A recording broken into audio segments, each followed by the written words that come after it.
राम हरे कृष्णा हरे कृष्णा कृष्णा कृष्णा हरे हरे हरे राम राम राम हरे हरे कृष्णा कृष्णा हरे हरे हरे राम राम राम हरे हरे हरे कृष्ण कृष्ण कृष्ण हरे हरे हरे राम राम राम हरे हरे हरे कृष्ण कृष्ण कृष्ण हरे हरे हरे राम राम राम हरे हरे जय राधा माधव राधा माधव जय राधा माधव राधा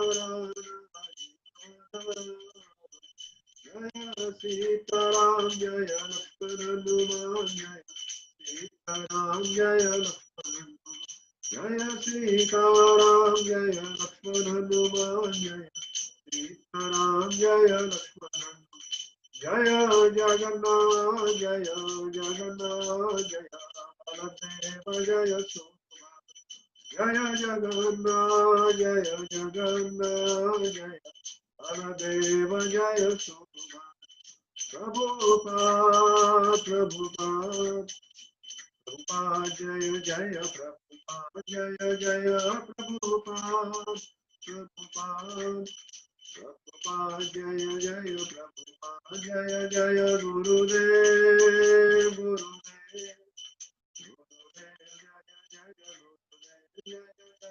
गुरुदेव गुरुदेव गुरुदेव जय गुरुदेव विष्णुपाद परमहंस परिव्रजकाचार्य अष्टोत्तर शतश्री ऐसी भक्ति वेदांत स्वामी श्रील प्रभुपाद की जय अनंत कोटि वैष्णव वृंद की जय रामाचार्य श्री हरिदास ठाकुर की जय प्रेम से कहो श्री कृष्ण चैतन्य प्रभु नित्यानंद श्री अद्वैत गदाधर श्रीवासादि गौर भक्त वृंद की जय श्री श्री राधा नील माधव जी की जय श्री श्री जगन्नाथ बलदेव सुभद्रा मैया की जय राम लक्ष्मण हनुमान जी की जय श्री श्री गौर निताई की जय श्री श्री सिंहदेव भगवान की जय निताई गौर प्रेमानंदे हरि हरि बोल all glories to the assembled devotees Hare Krishna all glories to the assembled devotees Hare Krishna all glories to the assembled devotees Hare Krishna all glories to the lotus feet of Sri Guru and Sri Gauranga all glories to Srila Prabhupada all glories to Srila Gurudev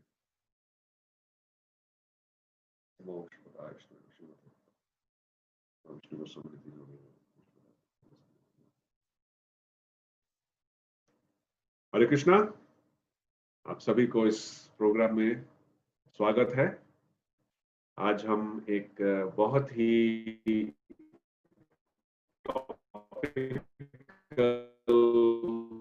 और ऐसे विषय पर चर्चा करता है, या तो लोग उसे करते हैं या लोग उसे झेलते हैं।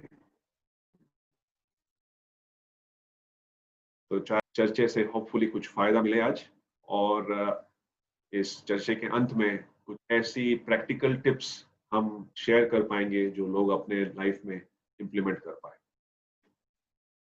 तो जो लोग हमसे जुड़ गए हैं अब, उनसे विनंती है कि भगवद गीता अगर आपके पास है तो जरूर उसको खोलिए, और हम आज 16वां अध्याय श्लोक 21 इस पे चर्चा करेंगे।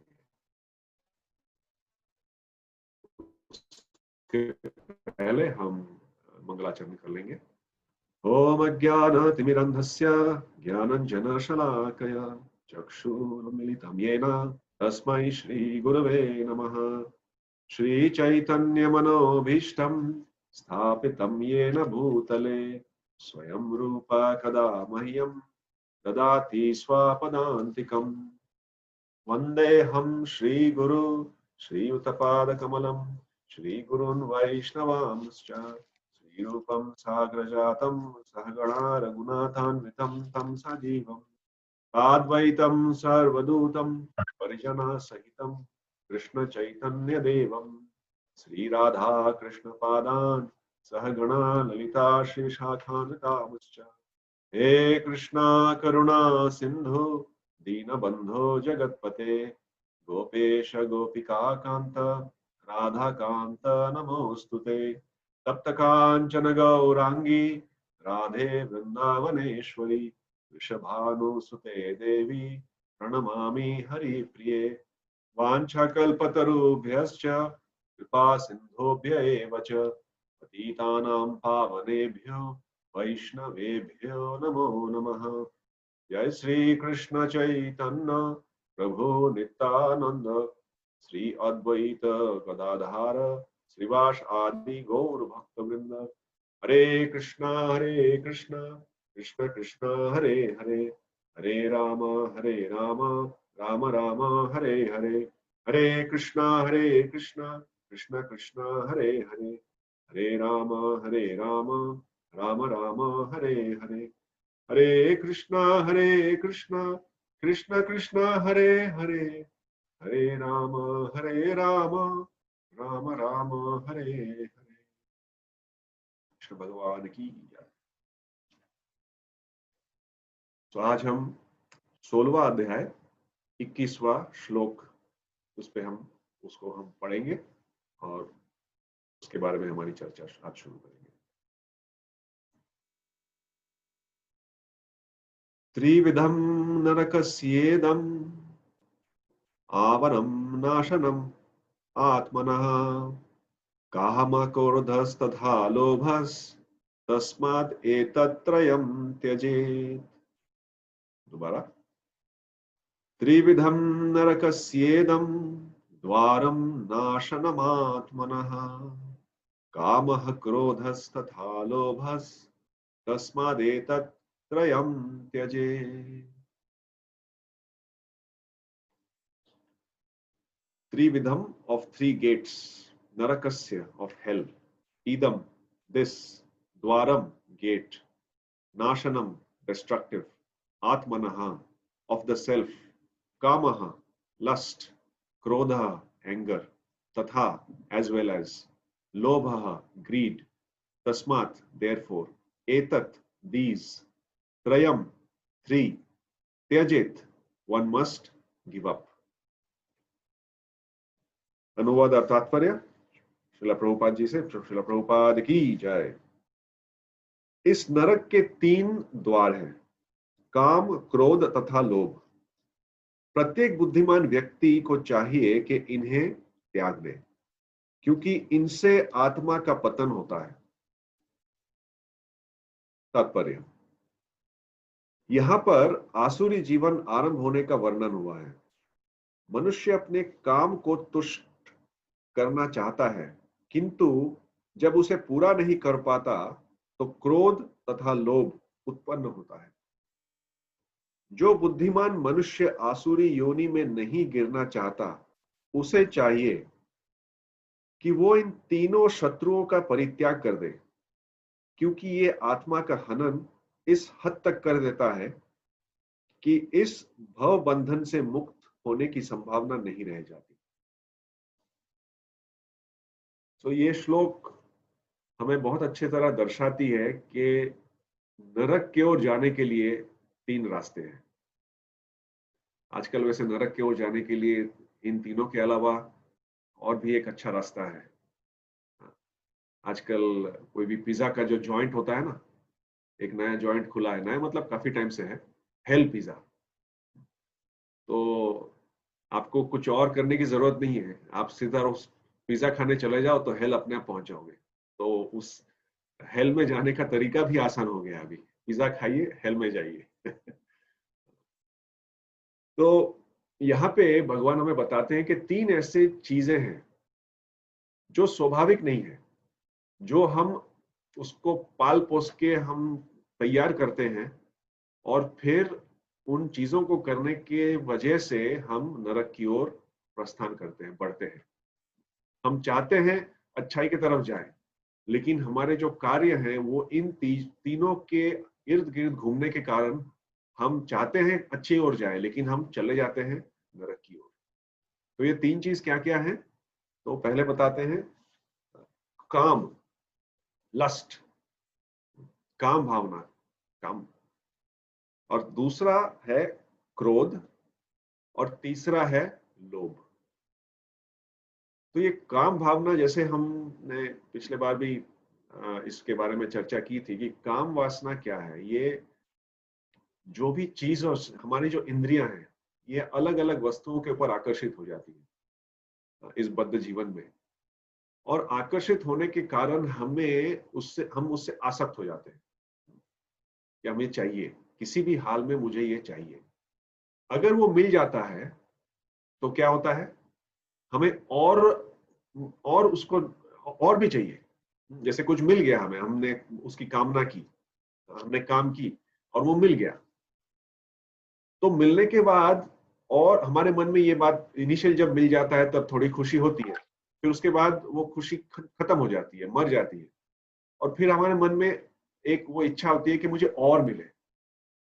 तो जब काम सेटिस्फाई होता है, उसकी पूर्ति होती है, तब क्या होता है, लोभ हो जाता है। और अगर उस काम की पूर्ति ना हो, हमारी इच्छाओं का पालन ना हो उस काम के तरफ, उस काम भावना में, तो क्या होता है, वो बन जाता है मिस्टर क्रोध, क्रोध का रूप ले लेता है।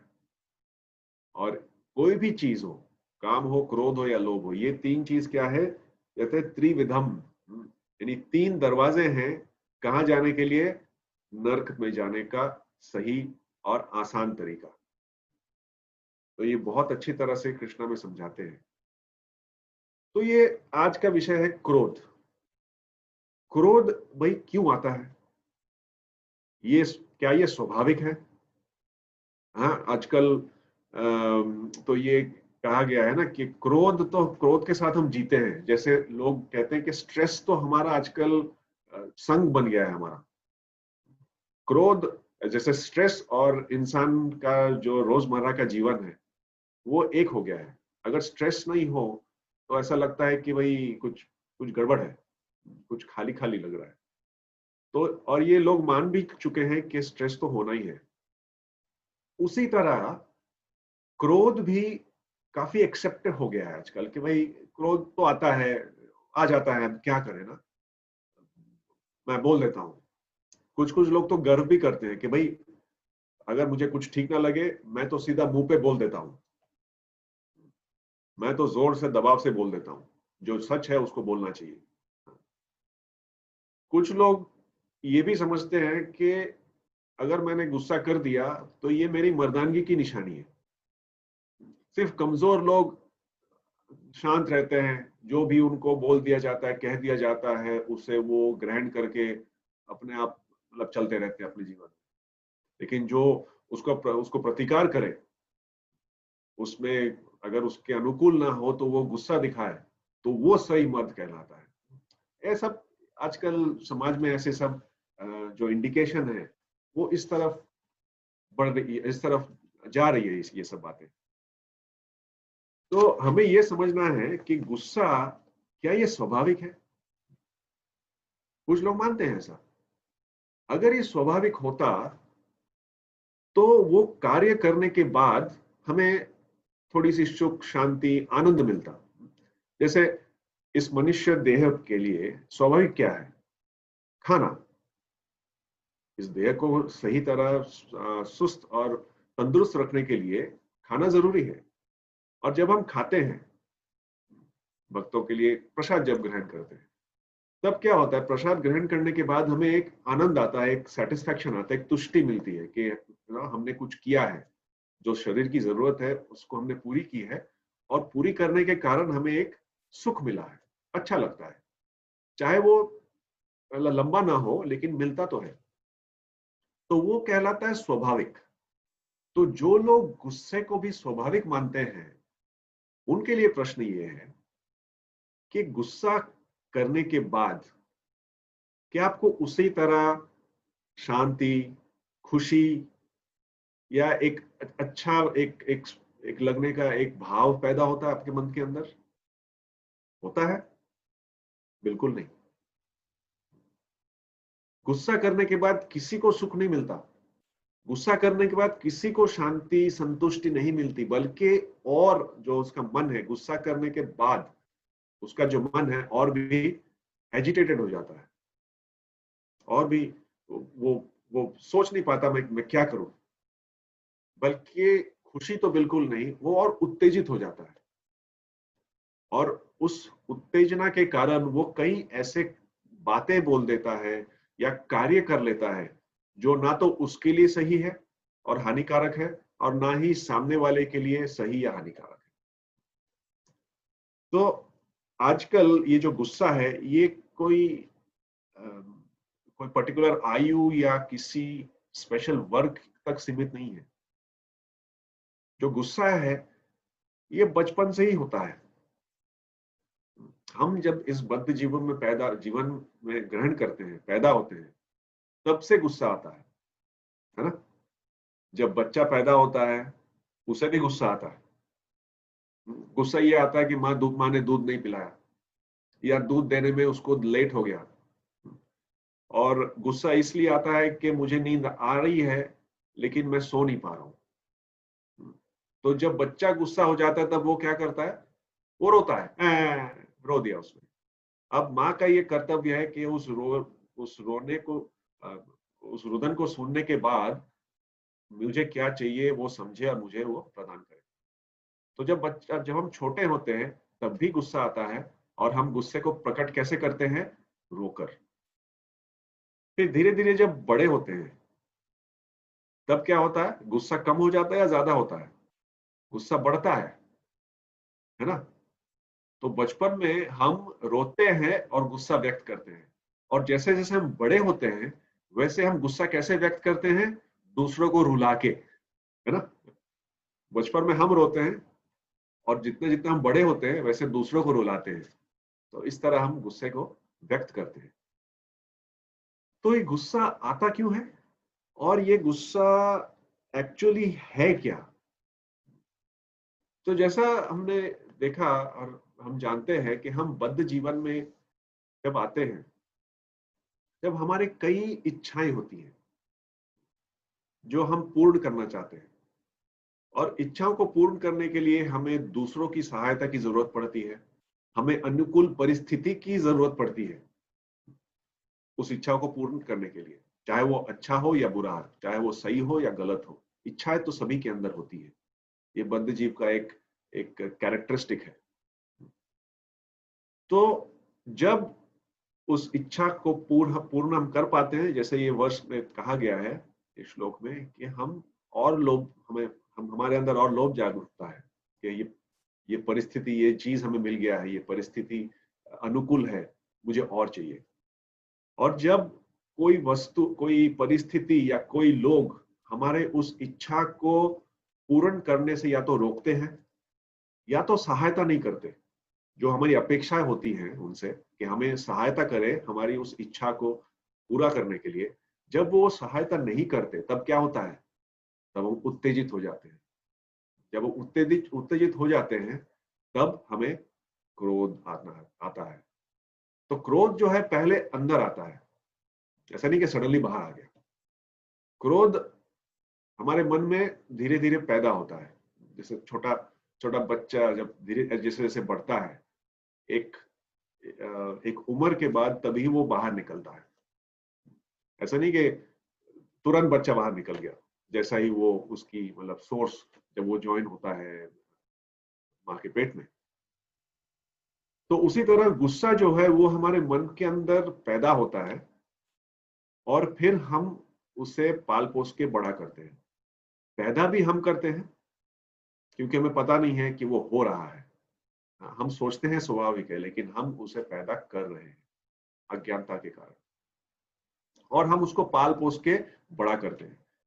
और फिर जब वो बाहर निकलता है, हम ऐसा सोचते हैं कि हम विवश हैं। उसको तो बाहर निकलना ही था। अरे भाई, आपने पाल पोस के बड़ा किया, हाँ, तो पाल पोस पे बड़ा किया तो निकलेगा ही ना। लेकिन अगर आपने पहले ही उसको काट दिया होता तो कैसे बाहर निकलता? तो जब वो बाहर निकलता है तब बहुत दुख देता है।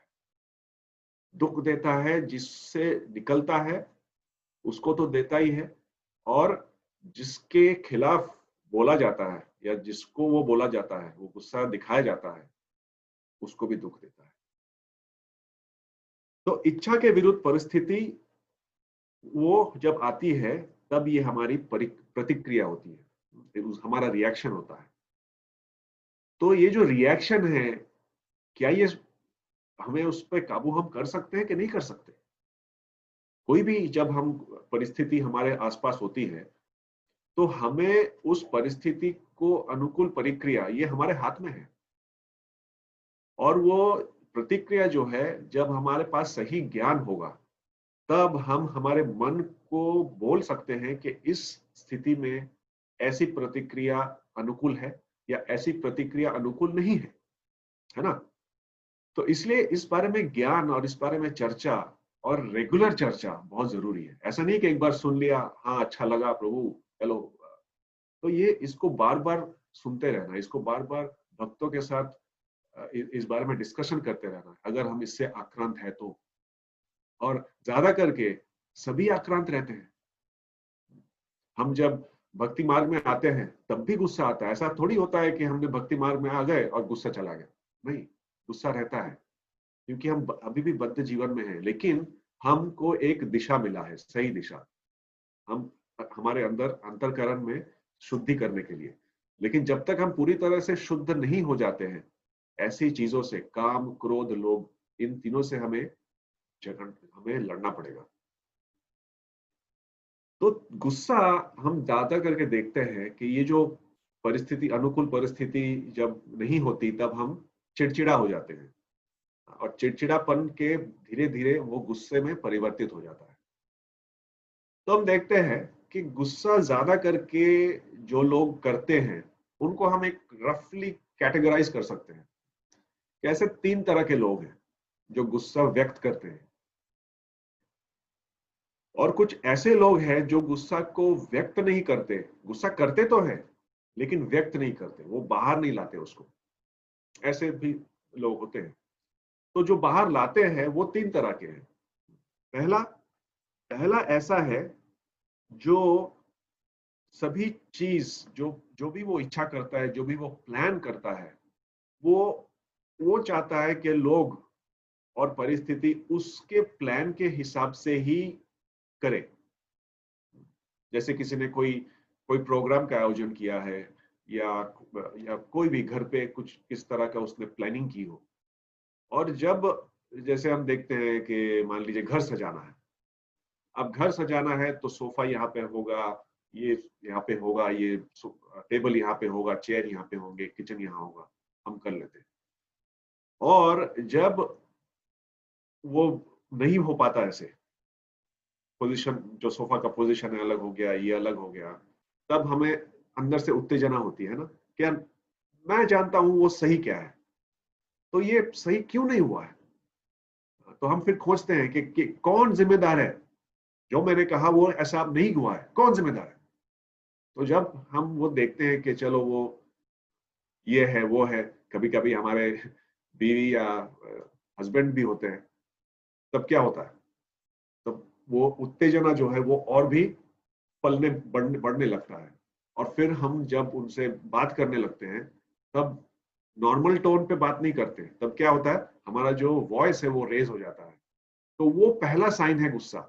हमारा गुस्सा जो है वो हम पाल रहे हैं, बड़ा कर रहे हैं। हमारा वॉइस जो है, हमारी जो नॉर्मल बात करने की जो गति है वो बढ़ जाती है, और वो बढ़ने के साथ साथ हमारा जो दिल की धड़कन है वो भी बढ़ जाती है।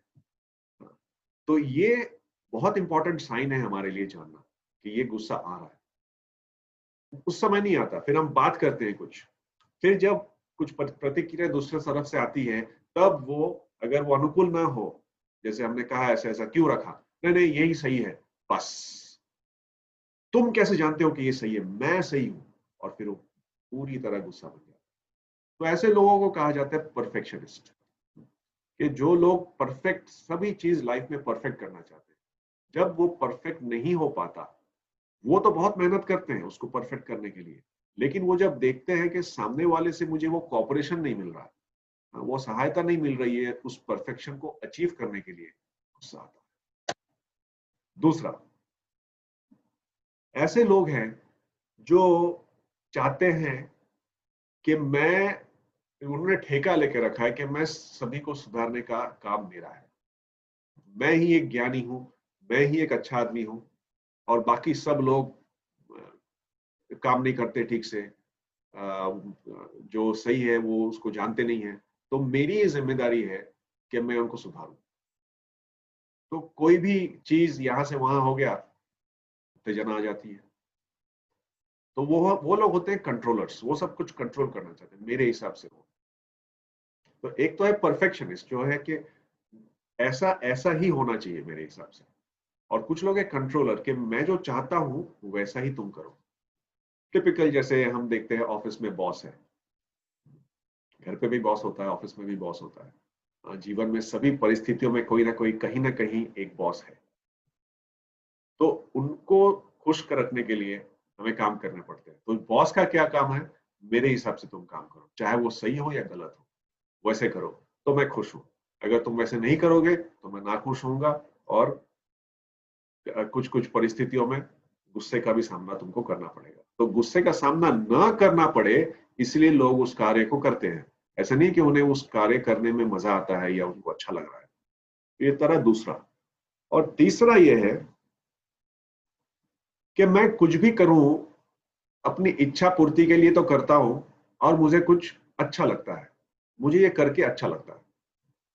जैसे एक उदाहरण है, अभी अभी के लिए खाए शायद वो उदाहरण अच्छा नहीं है, लेकिन हमारे बचपन में हम जब सिनेमा देखने जाते थे, तो एक समय था कि आपको एडवांस टिकट बुक करनी पड़ती थी, नहीं तो आप वहां जाके अगर आप सिनेमा देखना चाहें तो टिकट नहीं मिलता था।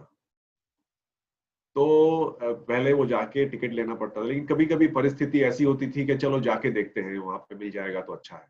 तो हम ये होप लेके जाते थे, इच्छा होती थी कि नहीं मैं जाऊंगा और मेरे लिए टिकट डेफिनेटली रहेगा। लेकिन वहां जाने के बाद जब नहीं मिलता था, तब उत्तेजित हो जाते थे, गुस्सा आता था, अरे ये लोग ऐसा करते हैं, सब ब्लैक में ले लिया, और हम कितने अलग अलग ये बनाते हैं। अंदर जाते हैं हम, गेटमैन से बात करते हैं, उत्तेजित हो जाते हैं। ये तो छोटा सा उदाहरण है, इस तरह से बहुत सारी चीजें होती रहती है। तो जब हमारे उसको उस सुख भोगने का जो प्रवृत्ति है, उसको अगर नहीं हम पूरी कर पाते हैं, तो हमें गुस्सा आता है। तो ऐसे लोगों को कहा जाता है, वो जो अपनी एंजॉय करना चाहता है, अपनी खुशी के लिए कुछ ना कुछ वो चाहता है, लेकिन वो हो नहीं पाता, तो वो गुस्सा हो जाता है। तो एक जो है परफेक्शनिस्ट है, एक है कंट्रोलर है, और एक है एंजॉयर, तीनों। तो ये बाहरी तरफ से वो व्यक्त करते हैं। कुछ लोग ऐसे हैं जो उसको अंदरूनी अंदर ही रख लेते हैं। तो जैसे उनको गुस्सा तो आया, लेकिन उन्होंने चिल्लाया नहीं, उन्होंने किसी को एकदम जोर से कुछ बात नहीं की, कोई ऐसा बात नहीं कह दिया जिससे दूसरे का या सामने का जो मन है वो मैला हो। लेकिन उस गुस्से को उन्होंने अंदर दबा के रखा, बाहर से दिखाया नहीं नहीं मैं तो ठीक हूँ। आपको गुस्सा आ गया, नहीं नहीं मैं तो ठीक हूँ। और कहने का तरीका, नहीं नहीं मैं तो ठीक हूँ, ना ना I am okay, I am fine, लेकिन अंदर गुस्सा पल रहा है। तो ऐसे लोग भी हैं। ऐसा नहीं कि गुस्सा नहीं है, लेकिन गुस्सा को वो व्यक्त नहीं कर रहे किसी भी तरह, या तो वो चाहते हैं कंट्रोल करें, या वो उसको अनुरूप ठीक तरह से व्यक्त नहीं कर पाते। तो ऐसे करने से भी प्रॉब्लम है, हानि है। तो हम ओवरऑल देखते हैं, चाहे वो बाहरी तरफ से उसको प्रकाश किया जाए या अंदर उसको दबा के रखा जाए, कोई भी परिस्थिति में गुस्सा हमें चार प्रकार से हानि पहुंचाती है इस जीवन में।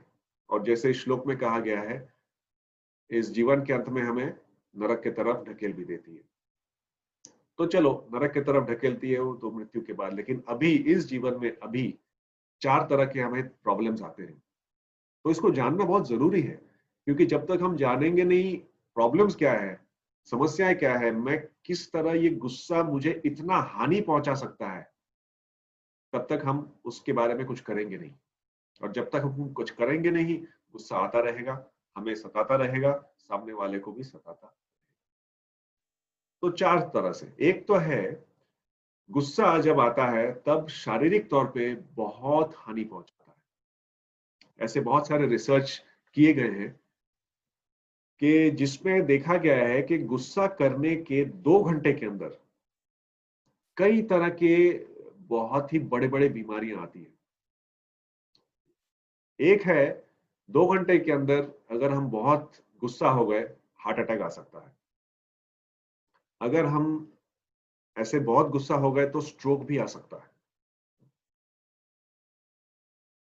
ऐसे, और जब हम गुस्सा लगातार इस तरह करते रहते हैं, कभी कभी हमें, ऐसा नहीं है कि हमेशा गुस्सा करेंगे तो हार्ट अटैक आ जाएगा, लेकिन ऐसे करते करते जब वो एक स्थिति पे पहुंचती है, जब गुस्सा हमारे अंदर या हमारा स्वभाव हो जाता है, तब ऐसी बड़ी बड़ी जो प्रॉब्लम्स हैं, जो जानलेवा बीमारी है, ऐसे आते हैं।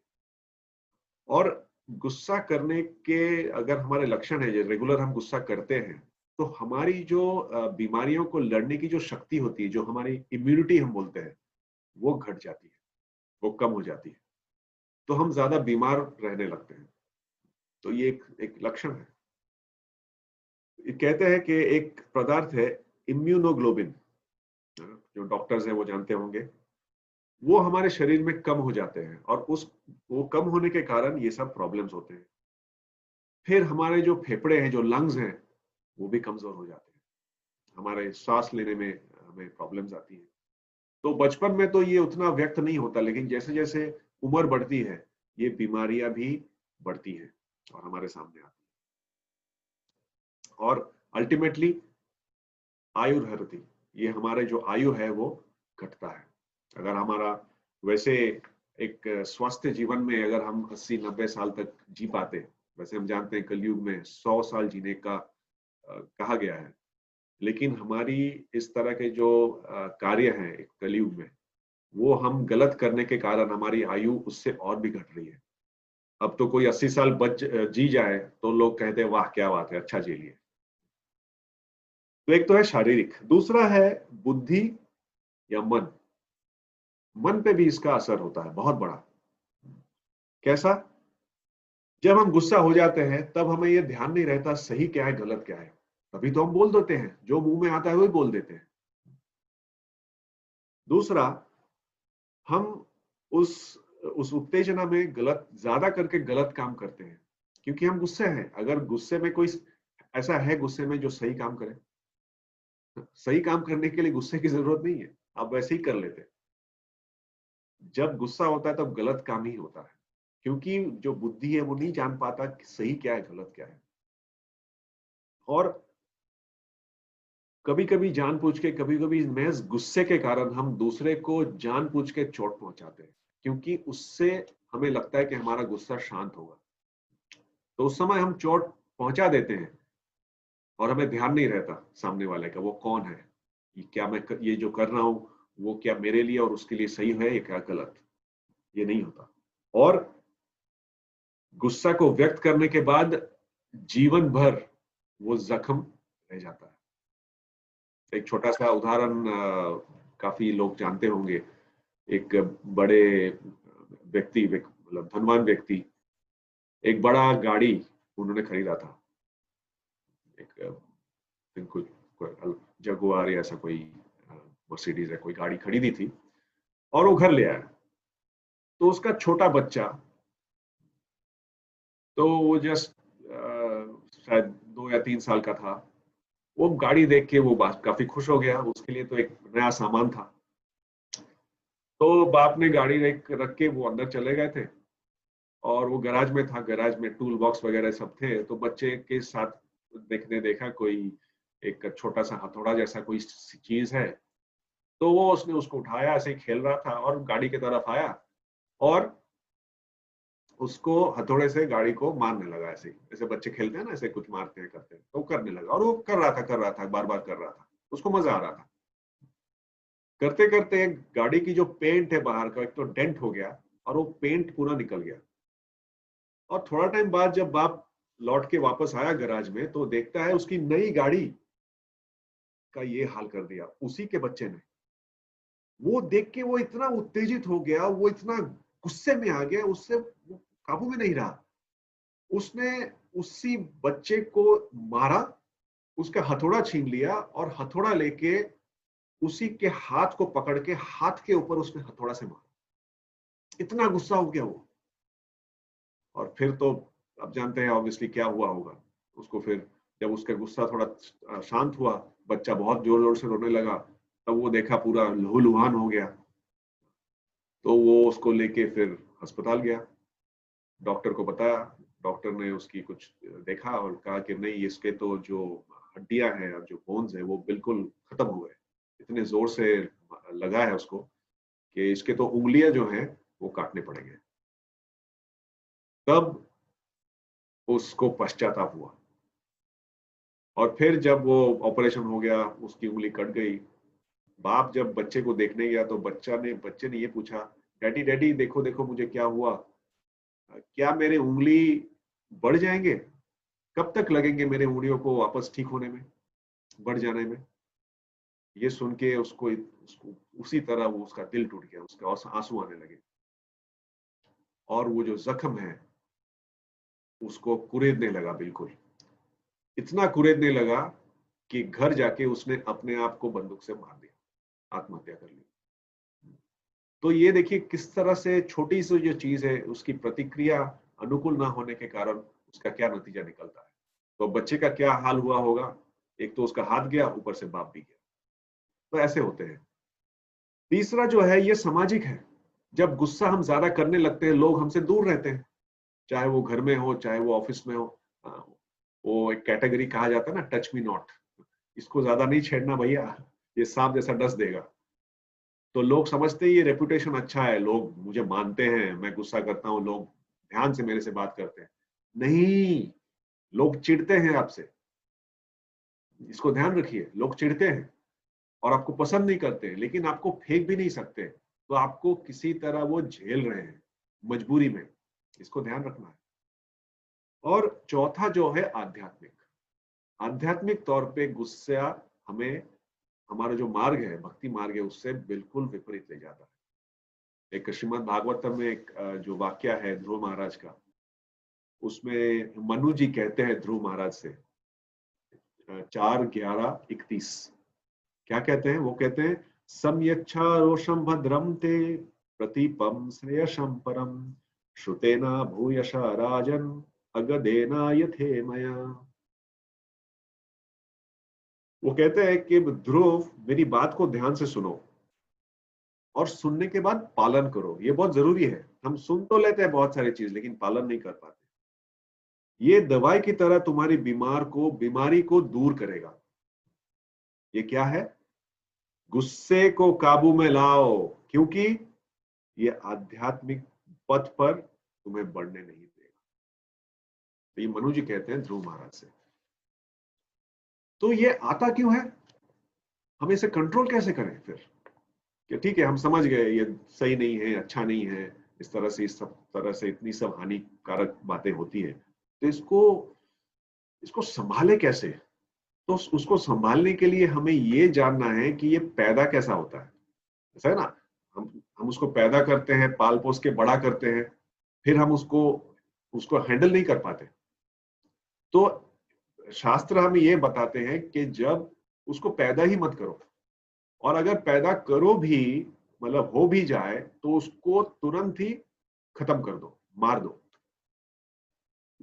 तो ये दो जो श्लोक है वो सभी जानते हैं, दूसरे अध्याय में है, 62 और 63वां। तो उसमें कृष्ण कहते हैं, ध्यायतो विषयं पुंसाः संगस्तेषुपजायते संगत संजयते कामा कामत क्रोधोऽभिजायते क्रोधोद्भवति सम्मोहः सम्मोहात् स्मृति विभ्रमः स्मृति भ्रंशत् बुद्धिनाशो बुद्धिनाशत् प्रणश्यति। तो ये क्रोध पैदा कैसे होता है और वो कैसे फल फूल के बड़ा होता है, इसके बारे में वर्णन है। तो इस श्लोक को कहा जाता है गुस्सा करने की सही विधि। जिसको हमें नहीं करना है, या कैसे उसको खत्म करना है, ये हम जाने। तो ध्याय तो विषय पुंसा, जब विषयों को के ऊपर जब हमारे जो इंद्रियां हैं उस पे आसक्त होती है, तब क्या होता है, काम का संगत संजयते कामः, और काम क्रोध। इस तरह जैसे 16वें अध्याय में भी जैसे हमने भी पढ़ा, काम क्रोध की तरफ ले जाता है। लेकिन काम क्यों पैदा होता है, हम कंट्रोल नहीं कर पाते हैं हमारे इंद्रियों को। हमारे इंद्रिय जो घूमते हैं इधर उधर, उसको हम नहीं जानते कि किस तरह से, कैसे और कहाँ पे अनुकूल तरीके से उसका इस्तेमाल करना चाहिए। यही हमारा मेन प्रॉब्लम। और ये अगर हम ना करें तो कितना प्रॉब्लम्स हो सकते हैं। भागवतम में भी और शास्त्रों में भी कितने उदाहरण हैं। दुर्योधन का उदाहरण देख लिए, गुस्सा क्यों, ईर्ष्या क्यों, काम, मुझे सिंहासन चाहिए किसी भी हाल में, और उसको हासिल करने के लिए वो उत्तेजित हो जाता है, हमेशा उत्तेजित ही रहता है बल्कि, और प्लान करता रहता है, हमेशा गुस्सा व्यक्त करता रहता है। उसी तरह हम देखते हैं जो अम्बरीश महाराज और दुर्वासा मुनि का जो वाक्य है, बहुत ही सुंदर वाक्य है। उसमें दुर्वासा मुनि किस तरह गुस्सा हो जाते हैं बिना किसी कारण, या बहुत ही छोटा सा कारण, एक्चुअली कारण भी नहीं है, लेकिन वो उत्तेजित हो जाते हैं और गुस्से में इतना बड़ा एक कार्य कर देते हैं बिना सोचे समझे। और उनको लगता है इससे अम्बरीश महाराज को खत्म करना चाहते थे वो। लेकिन उस कथा में हम देखते हैं कि किस तरह वो करने चले, गुस्से में उन्होंने अम्बरीश महाराज को खत्म करने की कोशिश की, और क्या हुआ, उनके ही जान पे आ बनी, और उनको जिसको वो मारना चाहते थे उन्हीं से क्षमा मांगना पड़ा। तो ये होता है गुस्सा का प्रभाव। तो उसको फिर अब क्या करें, ठीक है बहुत समझ गए अब गुस्सा नहीं करना, लेकिन आता है ना प्रभु, क्या करें, कैसे करें। तो सोचो, जब गुस्सा आए तो कहते हैं ना, बी कॉन्शियस। गुस्सा आता है हमें, कब गुस्सा आता है, कैसे वो किस हद तक वो बढ़ता है, वो हम जानते हैं, कोई और नहीं जानता। कोई और तो उसको झेलता है, लेकिन हम जानते हैं गुस्सा क्यों आया, कब आया, और हमने उसको कैसे उसको प्रतिक्रिया उस पर कैसे किया, हमने रिएक्ट कैसे किया। तो गुस्सा को त्यागने का या कम करने का 4 तरीका, इसको ध्यान से सुनिए। लेकिन सिर्फ सुनना नहीं है, इसका पालन करना है। तो पहला चीज तो हमें यह जानना है कि इस भौतिक जगत में सभी बद्ध जीव हैं, सभी अपने अपनी इच्छाओं से जूझ रहे हैं। और कोई अगर हमारे खिलाफ कोई काम कर रहा है, कोई ऐसा गलत बोल रहा है, वो महज उस गुणों में बंधे होने के कारण कर रहा है, वो उसका दोष नहीं है। अगर वो नहीं करता तो कोई और करता। हम सोचते हैं ना कि इसने मेरे साथ इतना गलत किया, भाई ये गलत हमारे साथ होना था, अगर वो नहीं करता कोई और कर लेता। तो पहली बात तो ये है, अगर कोई ऐसी परिस्थिति पैदा होती है, हमें हमारी सहनशीलता को बढ़ाना है, हमें उसको सहन करना है। We have to tolerate. हमें समझना है कि ये हमारी शुद्धि के लिए ये सब सहन करना बहुत जरूरी है। अगर हम सहन नहीं करेंगे तब भविष्य में हमें ज्यादा सहना पड़ेगा। तो जो भी हो रहा है उसको हम सह लेते हैं। तो ये जो सहनशीलता की भावना है, ये इजी नहीं है।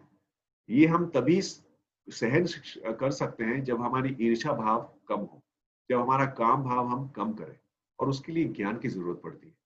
तभी महाराज हमें हमेशा बोलते हैं कि हमेशा जब भी थोड़ा वक्त टाइम मिले तो स्क्रिप्चर्स में हो, भगवत गीता भागवतम पढ़ो, और वहां से इन सब चीजों का निचोड़ निकाल के हमारे जीवन में अप्लाई करो।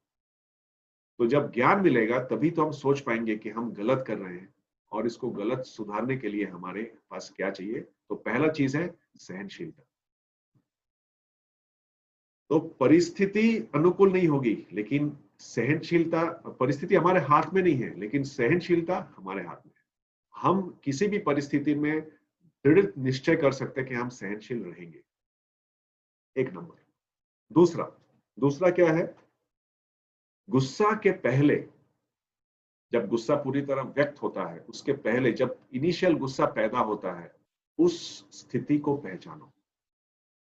किस परिस्थिति में गुस्सा पैदा होता है, हम उत्तेजित होने लगते हैं, उसी स्थिति में हमें कुछ करना है, ये हमें दृढ़ निश्चय करनी है।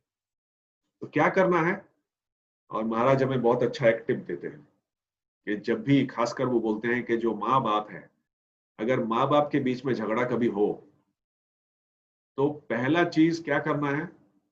कुछ लोग जाते हैं, हमारे से पास गए थे कि महाराज ऐसा ऐसा हो गया है, हमेशा झगड़ते हैं, गुस्सा हो जाते हैं। तो महाराज ने उनको कहा कि आप गुस्सा कर लो, कोई प्रॉब्लम नहीं है, एक चीज करना जब गुस्सा आएगा तो। क्या महाराज? मुंह बंद, एकदम, दोनों मौन व्रत। गुस्सा करो लेकिन मौन व्रत रखो, बस। तो उन्होंने उस चीज का पालन किया और सोचिए क्या हुआ। अब अगर गुस्से में हमने अपना मुंह ही बंद कर दिया तो गुस्सा व्यक्त कैसे करेंगे? तो गुस्सा अपने आप धीमा हो गया, शांत हो गया। जैसे आग में अगर हम पानी डालेंगे तो अपने आप शांत हो जाएगा। तो दूसरा है, गुस्सा अगर आए, बहुत मुश्किल है, कहना बहुत आसान है, बात सही है, लेकिन इसको हमें दृढ़ निश्चय करनी है। गुस्सा अगर आए तो मुझे चुप रहना, कुछ नहीं बोलना है। और अगर कुछ बोलना है गुस्सा ठंडा होने के बाद, उसके बाद हम अच्छे से, प्यार से सामने वाले के साथ बैठ के बातें करेंगे इस बारे में। लेकिन गुस्से में मुझे ना तो कुछ बोलना है और ना ही कुछ करना है। ये है दूसरा। इसके लिए भी शास्त्र का ज्ञान जरूरी है। और दूसरा, ये जो हम जाप करते हैं, ये जाप भी बहुत जरूरी है। ऐसा नहीं कि हम जब गुस्सा आए तभी जाप करें, तभी तो खैर जाप में मन भी नहीं लगेगा। लेकिन जब हम जाप करते हैं तब धीरे धीरे गुस्से पे भी, अगर हम गुस्सा हो जाते हैं जल्दी से, उस पे भी इसका इसका एक बहुत बड़ा इफेक्ट होता है। हमारा गुस्सा करने की जो प्रवृत्ति है वो कम होती है। तो एक शास्त्र का ज्ञान और जाप बहुत जरूरी है। तीसरा, महाराज कहते हैं कि जो हम ये तिलक लगाते हैं ना, सर रखो ठंडा। तो हमारा सर ठंडा रखता है, जो मस्तिष्क है उसको ठंडा रखते हैं कि हमारी परिस्थिति और लोग तो हमारे हाथ में नहीं है। वो किसी भी तरह, किसी भी स्थिति में हमें उत्तेजित कर सकती है। लेकिन अगर उत्तेजित हम हो गए तो तिलक लगाने के कारण हम थोड़े से शांत तरीके से उसको हम झेल सकते हैं। और अकेले में करना ये बहुत मुश्किल है। तो इसलिए साधु संग में रहना बहुत जरूरी है। चौथा प्रैक्टिकल टिप्स है ये, और महाराज देते हैं, ठंडे पानी से नहा लो। गुस्सा आ गया, मुंह बंद करो, सोचो वो उसका दोष नहीं है, मैं किसी तरह उत्तेजित हो गया हूं, बात मत करो, वहां से निकल जाओ, स्नान करो, तिलक लगा लो, भगवान का दर्शन करो। अगर हो सके तो घर पे है, कहीं भी है, अगर ये हो सके तो ये सबसे अच्छी विधि है जो महाराज बताते हैं। और हमें ध्यान रखना है कि गुस्सा ये बोल के नहीं आता मैं आऊंगा, मैं 1 घंटे बाद आऊंगा, मैं 2 घंटे बाद आऊंगा, मैं कल आऊंगा। किसी भी तरह आ सकता है, किसी भी क्षण आ सकता है। जैसे एक्सीडेंट कभी भी हो सकता है, हमारी मृत्यु कभी भी हो सकती है। तो जब ये सब कभी भी हो सकता है, हमें तैयारी रखनी है। जैसे हम ये भक्ति का मार्ग जो करते हैं वो क्यों करते हैं? कृष्णा की, obviously to satisfy Krishna, but also मृत्यु के बाद हम कहाँ, हम इस भौतिक जगत में लौट के नहीं आना चाहते, हम भगवान के सेवा में ही रहना चाहते हैं। तो जब हम जानते हैं जब कि कभी भी ये कहीं भी हो सकता है, तब हम तैयारी करते हैं। और हमारी तैयारी क्या है? जप करना, शास्त्रों का पालन करना, साधु संग करना। तो उसी तरह जो गुस्सा है, इसको भी सही तरह से, मतलब ये कभी भी आ सकता है, तो उसकी भी तैयारी हमें करनी पड़ेगी। अगर हम नहीं कर रहे हैं तो गलती किसकी है? सामने वाले की नहीं है, हमारी खुद की गलती है। तो उसके लिए भी हमें तैयारी करनी पड़ेगी। और तैयारी का साधन हमारे पास है। ऐसा नहीं है कि हमको गूगल जाके ढूंढना है कि भाई अब मैं क्या करूं, मुझे गुस्सा आ गया, मैं क्या करूं। बहुत सारी चीजें हैं, सांस रोक लो और 1 2 3 4 बोलो, बहुत सारी चीजें हैं। अगर वो काम करता है तो लीजिए, कोई बात नहीं है। लेकिन कोई भी भौतिक चीज भौतिक प्रॉब्लम को सॉल्व नहीं कर सकता। There is no solution to material things with material solutions. सिर्फ आध्यात्मिक सॉल्यूशंस ही मटेरियल प्रॉब्लम्स को सॉल्व कर सकती है। तो इसीलिए इस बात पे जोर दिया गया है कि ये जो प्रॉब्लम है इसको भी कृष्ण अच्छे से बताते हैं, इस प्रॉब्लम को कैसे सुधारा जाए इसके बारे में कृष्णा बहुत अच्छे से हमें समझाते हैं, और महाराज उसको हमारे लिए प्रैक्टिकल तरीके से हमारे सामने रखते हैं कि ऐसे ऐसे ऐसे ऐसे करो इसको, तो ही हमारा जो ये जीवन है ये सब अनर्थ या अनचाहे चीजों से हम अगर मुक्ति नहीं पा सकेंगे तो भक्ति में हम कैसे हमारा मन लगाएंगे, कैसे हम और आगे बढ़ेंगे। तो ये प्रैक्टिकल चीजें इसको हमें ध्यान में रखना है। और एक और भी इंपॉर्टेंट चीज है जो विदुर नीति में हम पाते हैं कि अगर अनुकूल परिस्थिति नहीं है, लोग हमारे साथ गलत कर रहे हैं, लोग जानबूझ के हमारे खिलाफ कुछ कर रहे हैं, तो हमें बोलना चाहिए नहीं बोलना चाहिए। अगर सही मौका अच्छे से मिले तो बोलिए, लेकिन मौका मिलने के बाद हमारी ये अपेक्षा होती है कि हमारे हिसाब से इस सब परिस्थिति पलट जाएगी, हमारे फेवर में सब होगा, ऐसा नहीं होता है ना। तो तब हमें सहनशीलता से उसको झेलना पड़ता है। हमें we should be satisfied, we should be not satisfied, sorry, we should be tolerant. हमें टॉलरेंट रहना है। उससे क्या होता है, दो चीज, सामने वाले अगर कुछ गलत काम करते हैं तो उनकी जो पुण्य है वो अपने आप हमारे अंदर आ जाती है, और हमने जो पाप की हमारी जो प्रतिक्रिया है वो उसे मिल जाता है। ये लोग नहीं जानते, ऐसा होता है। तो सहन करना ये बहुत बड़ा क्वालिटी है, ये कोई कमजोरी की निशानी नहीं है, ये बहुत बड़ा क्वालिटी है। तो टॉलरेट करना सीखना पड़ेगा। क्यों? क्योंकि हमारा मकसद कोई दूसरा है, ऊंचा मकसद है। अल्टीमेटली भक्ति हमारा मकसद है। ये छोटी छोटी चीजों में उलझे रहना और गुस्सा करना, लोगों के साथ बैर करना, इसमें हमें समय नहीं गंवाना है। अगर हम कर रहे हैं तो हमारे मन को ये कहना है कि इन चीजों में हम नहीं पड़ना चाहते, हमारा काम, हमारा जो लक्ष्य है वो कुछ और है। और जब हम इस तरह से करते रहेंगे तब हम धीरे धीरे ये जो मिस्टर एंगर है, गुस्सा, ये धीरे धीरे हमारे जीवन से घटता रहेगा, और एक मौका ऐसा आएगा जब हम उसको बिल्कुल त्याग सकते हैं। तो आज का विषय था मटेरियल एंगर। हम स्पिरिचुअल एंगर के बारे में बिल्कुल बात नहीं कर रहे हैं जैसे हनुमान और अर्जुन ने किया है। तो ऐसा कोई अगर किसी के मन में प्रश्न है कि एंगर हम अच्छे से यूज कर सकते हैं, हम उस बारे में चर्चा नहीं कर रहे हैं। हाँ, कर सकते हैं, लेकिन वो सिर्फ महज शुद्ध भक्तों के लिए है। हम बद्ध जीवन में साधारण अपना जो नॉर्मल लिविंग एंटिटीज है उस तरह है।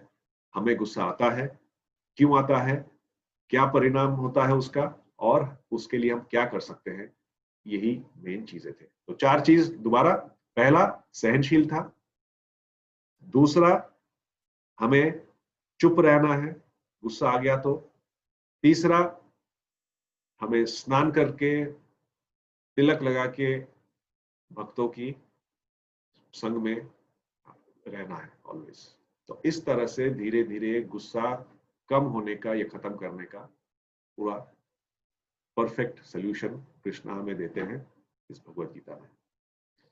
श्रीमद् भगवत गीता की जय, श्रील प्रभुपाद की जय, निताई गौर प्रेमानंदे, हरि हरि बोल। बहुत बहुत धन्यवाद। हरे कृष्णा। किसी का अगर कोई प्रश्न है तो पूछ सकते हैं। हरे कृष्णा प्रभु। हरे कृष्णा। अंतर्यामी प्रभु को प्रश्न है। हाँ जी।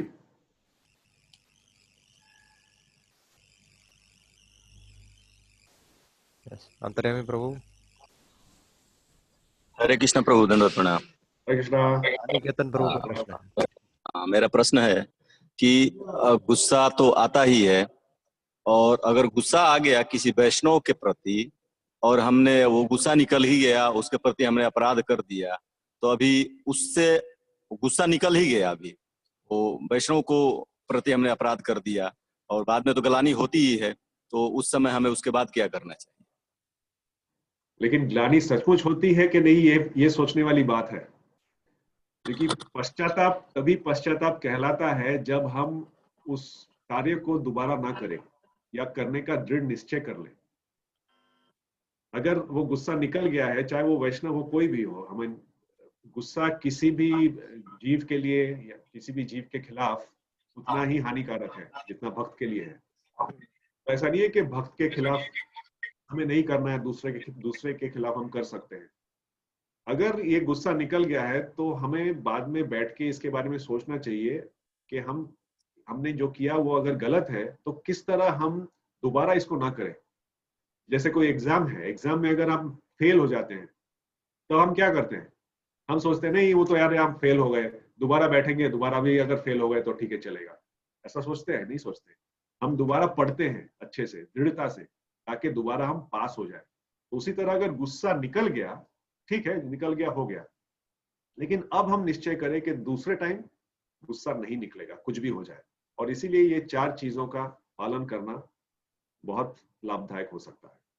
हरे कृष्ण। थैंक यू प्रभु। हरे कृष्ण प्रभु। किसी का और कोई प्रश्न है?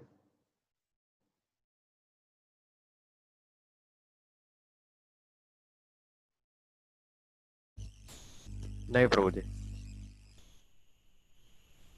एक जस्ट वाक्य है, महाराज कहते थे कि we should be like a watermelon face. कि जब भी हम किसी से व्यवहार की बात करते हैं तब बड़े तरबूज जैसा हमारा चेहरा होना चाहिए, खिला हुआ, सुख शांति वाला। लेकिन हम इस भौतिक जगत में कैसे, हमारा मुंह कैसा होता है? रोटन बनाना जैसा, सड़ा हुआ सड़ा हुआ एक बनाना, केला। केला, केला की तरह। तो जब भी गुस्सा आता है हमें समझ लेना चाहिए कि हमारा मुंह जो है वो सड़ा हुआ केला जैसा दिखता है। तो हम वैसा दिखना चाहते हैं या अच्छा तरबूज जैसा दिखना चाहते हैं, ये हमारे हाथ में है, सामने वाले के हाथ में नहीं है।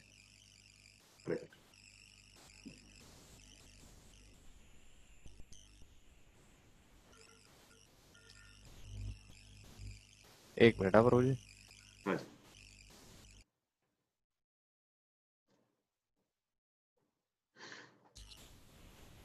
एक और प्रश्न है, सूरज गुप्ता करके डिवोटी है। हरे कृष्ण। बद्री गोविंद प्रभु जी का प्रश्न है। बद्री गोविंद प्रभु का। हरे कृष्ण प्रभु जी। हरे कृष्णा। प्रभु जी देखो महाराज जी कहते थे कि भाई वैष्णव प्रार्थना नहीं करो, वैष्णव प्रार्थना नहीं करो। शास्त्री सब ये कहते, लेकिन वैष्णव प्राप्त करने के बाद हम क्षमा मांग लेते, वैष्णव प्राप्त क्षमा भी हो जाते, माफ भी कर देते। लेकिन मान लो बाई चांस से भक्त नहीं है, और ऐसे लोग हैं, कोई मान लो रिश्तेदार या पड़ोसी है, भाई बंधु, अगर उनको बार बार तंग करता रहता है, छेड़ता रहता है। प्रभु आपका आवाज धीमा हो रहा है, थोड़ा माइक के पास जरा बोलिए, मुझे सुनाई नहीं दे रहा। प्रभु जी जैसे वैष्णव अपराध होता है तो वैष्णव से हमको गलती हो जाती है तो माफी मांग लेते, वैष्णव हमें क्षमा कर देते, माफ कर देते। हाँ। लेकिन मान लो अगर कोई बाहर का भक्त नहीं है और ऐसे है तो वो हमको बार बार तंग करता रहता है, या रिश्तेदार मान लो या भाई बंद मान लो कोई भी, तो बार बार हमको तंग करता रहता, हम बार बार शांत रह जाते। लेकिन जब ज्यादा ही तंग करते तो हमको गुस्सा आता, तो फिर हम उसके साथ कैसा बर्ताव करना चाहिए, या शांत रहना चाहिए, या उसके साथ क्या व्यवहार करना चाहिए? अच्छा प्रश्न है। उसको हम क्या क्या कर सकते हैं? तो इसीलिए जैसे ये दूसरे अध्याय में हमने देखा कि गुस्सा जो होता है जब आता है उसके पहले बहुत सारे स्टेजेस से वो गुजरता है। अगर कोई ऐसी परिस्थिति है जहाँ पे कोई आदमी सही व्यवहार नहीं कर रहा है या वो अनुकूल नहीं है, तो उसको लास्ट मोमेंट तक छोड़ देना गुस्से, ताकि वो गुस्सा तक पहुंच जाए, ये सही नहीं है। तो अगर आपको लगता है कि आदमी कोई ठीक काम कार्य नहीं कर रहा है, चाहे वो मंदिर में हो चाहे वो कहीं हो, तो हमारा ये है उसको नोट करें कि वो क्या कर रहा है, क्यों कर रहा है, और अलग से जाके उनसे 1 to 1 बात कर सकते हैं अगर हम कर पाए तो अच्छे से। और अगर हम नहीं बात कर पाए किसी कारण, या वो आदमी जो है या जो है वो काफी सीनियर है या कोई भक्त है, तो हमें अपने अथॉरिटी से बात करनी चाहिए, जो भी हमारे अथॉरिटी है, जो टेम्पल प्रेसिडेंट है, जो लीडर है नामहाट के, जो भी है, तो उनसे हमें बात करनी चाहिए कि ऐसे ऐसे परिस्थिति है, तो हमें क्या करना चाहिए, आप प्लीज हमें उसमें गाइडेंस दीजिए। तो इसको हम व्यक्त नहीं करेंगे तो हमारे मन में ये घुटता रहता है, हम और उत्तेजित हो जाते हैं।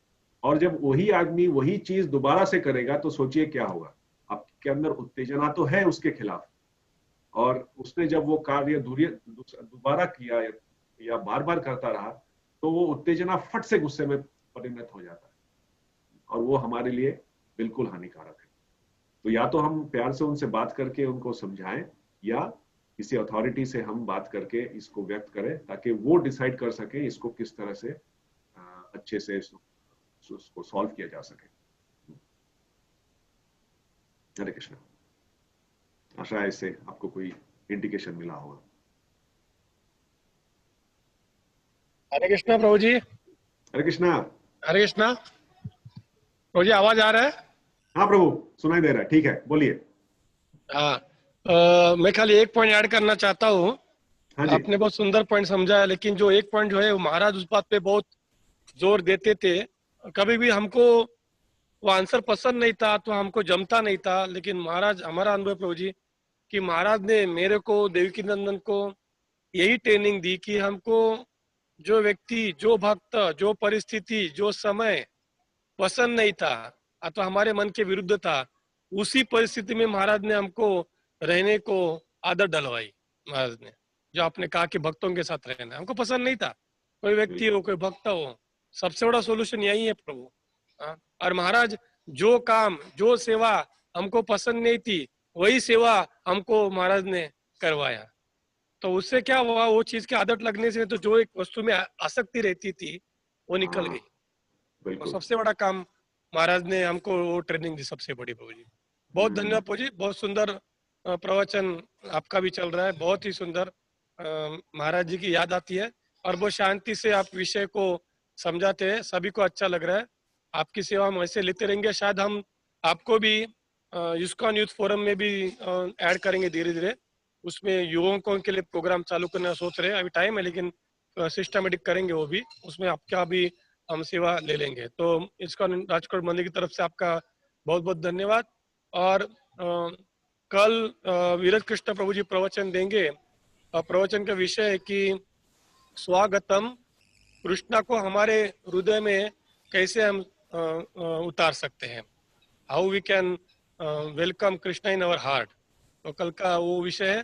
तो हम लोग कल शाम 5 बजे मिलेंगे, और सब लोग एक बार हरे कृष्ण महामंत्र बोल के ये आध्यात्मिक चर्चा सत्र हम कंप्लीट करेंगे।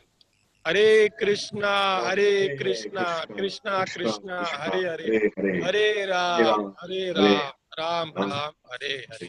थैंक यू प्रभु जी। थैंक यू वेरी मच प्रभु। हरे कृष्णा।